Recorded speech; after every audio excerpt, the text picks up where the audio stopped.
திருப்பதி லட்டு செய்ய போகிறோம். அதுக்கு 1 கப் கடலை மாவு எடுத்துக்கிறேன். கொஞ்சமாக உப்பு போட்டுக்கிறேன்.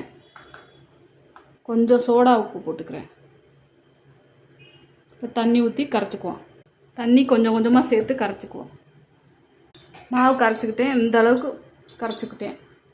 பூந்தியாக பொரித்து எடுத்துக்குவோம். நெய் ஊற்றிருக்கேன், சூடாகிடுச்சு. இப்போ பூந்தி பொரிச்சுக்குவோம்.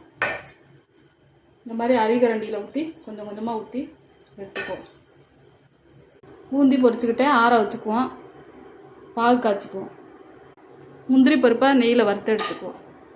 இந்த கப்பில் 1 கப் மாவு எடுத்தேன். 1 கப் சர்க்கரை எடுத்து போட்டிருக்கேன். தண்ணி ஒரு 1/4 கப் எடுத்து ஊற்றிக்கிறேன். பாகு கொதிக்கட்டு. பூந்தியை மிக்சியில் அரைச்சிக்குவோம். பாகு கொதிச்சிருச்சு. இந்த அரைச்ச பூந்தியை போட்டுக்குவோம். ஆறின உடனே முந்திரி பருப்பு நெய் சேர்த்து லட்டாக பிடிச்சிட்டா திருப்பதி லட்டு ரெடி.